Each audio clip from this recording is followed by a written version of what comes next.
वालेकुम, welcome to like it college. I am your chemistry teacher.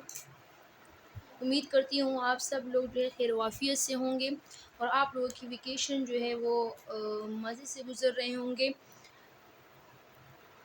आज हम इंशाल्लाह लेक्चर 8 जो है वो पढ़ेंगे और लेक्चर 8 में हम सॉलिड स्टेट को थोड़ा सा पढ़ेंगे।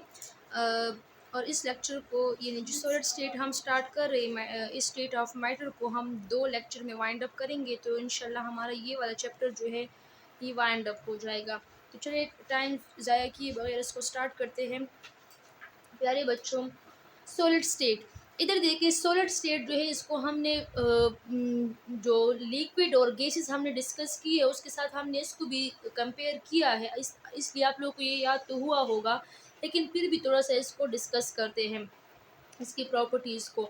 सॉलिड स्टेट जो है वो सॉलिड स्टेट हमारे पास मैटर को वो स्टेट है जिसमें सबसे ज़्यादा स्ट्रॉन्ग इंटरमॉलिक्यूलर फोर्सेस होते हैं, जो सबसे ज़्यादा स्ट्रॉन्ग इंटरमॉलिक्यूलर फोर्सेस होते हैं, जिसकी वजह से हमारे पास अगर आप लोग इस शेप को देखें तो इस शेप में अगर आप लोग देखें कंटेनर में जो मॉलिक्यूल्स आप लोगों को नज़र आ रहे हैं, तो ये हमने एक सॉलिड का जनरल शेप लिया हुआ है। तो इसमें मॉलिक्यूल्स को देखें ना, वो बहुत करीब करीब आपस में जुड़े हुए हैं क्योंकि इसमें स्ट्रॉन्ग इंटरमॉलिक्यूलर फोर्सेस है। तो ये हमारे पास जो है सिर्फ वाइब्रेटरी मोशन कर सकते हैं।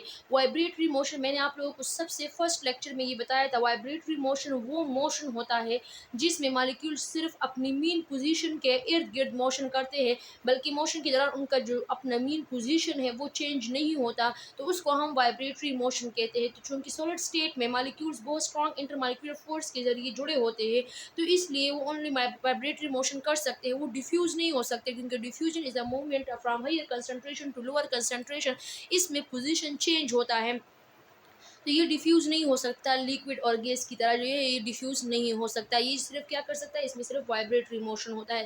तो अगर एमसीक्यू में आ जाए कि सॉलिड स्टेट मोशन कर सकता है, तो बिल्कुल कर सकता है, लेकिन कौन सा मोशन, वाइब्रेटरी मोशन कर सकता है। वाइब्रेटरी वो मोशन है जिसमें पोजीशन चेंज नहीं हो सकता। अच्छा, टिपिकल प्रॉपर्टीज़ क्या है सॉलिड की, वॉल्यूम एंड शेप। तो अगर ये मोशन ही नहीं कर सकता, तो जब ये मोशन नहीं कर सकता तो इसका डिफिनेट वॉल्यूम भी होता है और डिफिनेट शेप भी होता है, इसका अपना एक खास शेप होता है।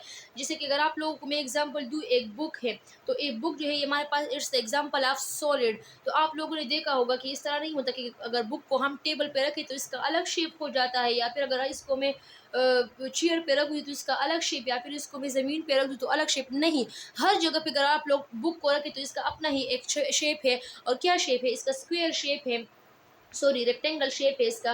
तो रेक्टेंगल शेप जो है इसका रहता है, तो इसका अपना एक डिफिनेट शेप है। और बुक है, तो फॉर एग्जांपल बुक इतना जगह घेरता है, तो इतना ही जगह अगर मैं इसको चेयर पे भी रखूँ तो इतना जगह घेरेगा, अगर मैं इसको टेबल पे रखूँ इतना ही जगह घेरेगा, ज़मीन पे रखूँ, कहीं पर भी रख दूँ तो ये इतना ही जगह घेरेगा, क्योंकि इसका अपना एक फिक्स वॉल्यूम है। इसके जो मॉलिक्यूल्स है वो मोशन नहीं करता, कि अगर ये मोशन करता है तो ये इसका शेप भी चेंज हो सकता है फिर, और फिर जिस तरह लिक्विड जो है वो फ्लो कर सकता है, गैसेस मोशन कर सकते हैं, तो फिर इनका जो शेप होता है वो चेंज होता है, लेकिन इसका कोई भी चेंज शेप नहीं होता, इसका डिफिनेट शेप होता है। तो ये एमसीक्यूज में आ सकता है, definite shape, definite volume.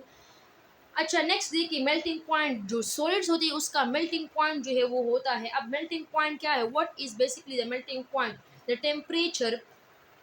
Temperature at which solid convert into liquid is called melting point। ये हमारे पास बेसिकली इसका डिफिनीशन है, वो टेम्परेचर जिसमें हमारे पास सॉलिड स्टेट कन्वर्ट होना शुरू हो जाता है लिक्विड में, तो उसको हम कहते हैं मेल्टिंग पॉइंट। अब ये किस तरह चेंज होता है, इधर देखिए सॉलिड मॉलिक्यूल्स जो होते हैं, फॉर एग्जांपल सॉलिड मॉलिक्यूल्स की जगह अगर मैं आइस को ले लूँ, जो बर्फ़ होता है सॉलिड मॉलिक्यूल है, और उसको हमने जो है वो मूव फ्री नहीं कर सकता। आप लोगों ने कभी देखा है आइस जो है वो अगर सॉलिड फॉर्म में है तो वो मूव नहीं करता, फ्लो नहीं कर सकता, नॉट मूव फ्रीली। क्यों, क्योंकि उसमें हमारे पास स्ट्रॉन्ग इंटरमॉलिक्यूलर फोर्सेज होते हैं। जब हम उसको हीट प्रोवाइड करते हैं, तो जब हीट प्रोवाइड कर दे तो उसकी काइनेटिक एनर्जी ज़्यादा हो जाती है।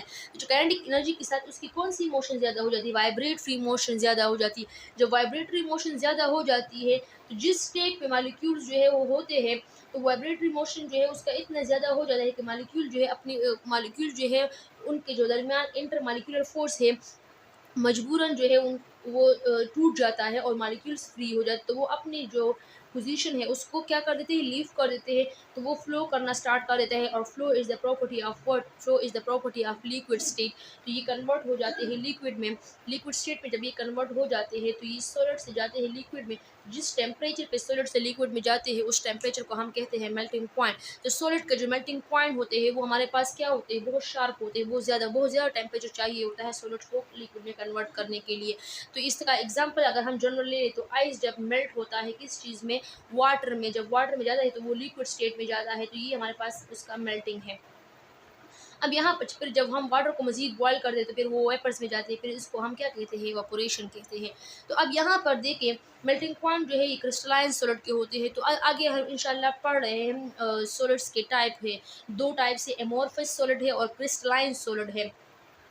तो उसमें हम इंशाल्लाह डिस्कस कर रहे हैं। लेकिन एक बात याद रखिए, जो क्रिस्टलाइन सॉलिड होते हैं तो इसकी जो है मेल्टिंग पॉइंट होती है, उसकी मेल्टिंग पॉइंट जो है वो बहुत ज़्यादा होते हैं। इसके ज़रिए हम प्योरिटी को भी चेक कर सकते हैं। प्योरिटी किस तरह चेक करोगे, इधर देखें बाज़ औक़ात जो है मेल्टिंग पॉइंट जब ज़्यादा होता है तो उसका मतलब ये है कि ये ज़्यादा प्योर नहीं है, क्योंकि इसमें बहुत सारी चीज़ें हैं, उस सारी चीज़ों के दरमियान जो बॉन्डिंग है वो टूटेंगे तभी तो जो है इसको नेक्स्ट फॉर्म में कन्वर्ट करेंगे। लेकिन अगर वो प्योर हो, सिर्फ एक हो, तो फिर उसको ज़्यादा टेम्परेचर की ज़रूरत नहीं होती।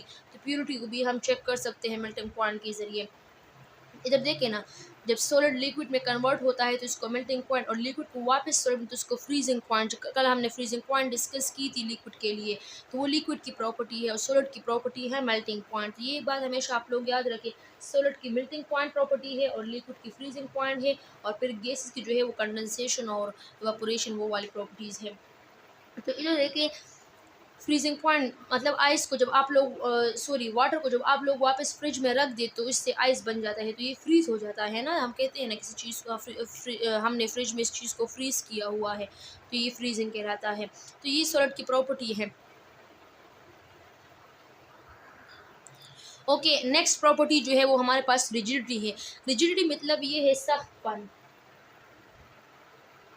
सख्तपन से क्या मुराद है, मतलब ये है, ये तो आप लोग जो है कॉमन सेंस यूज़ कर ले तो आप लोगों को समझ आ जाएगी। क्योंकि हमारे पास सॉलिड में चूँकि हम बार बार स्ट्रॉन्ग इंटरमॉलिक्यूलर फोर्सेस को डिस्कस कर रहे हैं, तो ये मतलब ये बहुत बेसिक पॉइंट, अगर ये पॉइंट आप लोगों को एक बार सिर्फ समझ आ जाए, आप लोग सॉलिड के जो है तीनों स्टेट्स को ईजिली समझ सकते हैं और उसको लिख सकते हैं, फिर आप लोगों को याद करने की ज़रूरत ही नहीं है। रिजिडिटी, स्ट्रॉन्ग इंटरमॉलिक्यूलर फोर्सेस होते हैं, तो हमारे पास जो मॉलिक्यूल्स होते हैं वो बहुत ज़्यादा टाइटली होल्ड होते हैं, तो वो मूव नहीं कर सकते। तो स्ट्रक्चर क्या होता है, एक कॉम्पैक्ट रिजिड स्ट्रक्चर होता है।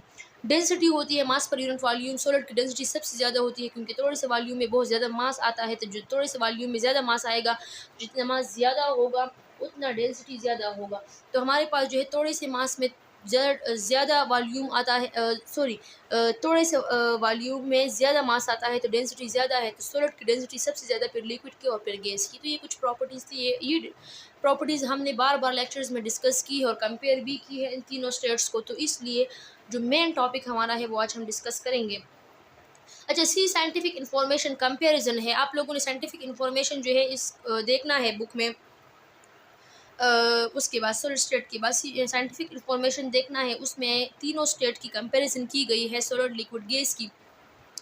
तो वो आप लोगों ने थोड़ा-सा देखना है, ताकि आप लोग क्योंकि हमारे तीनों स्टेट की प्रॉपर्टी कंप्लीट हो चुकी है, वाइंड अप हो चुकी है, तो आप लोग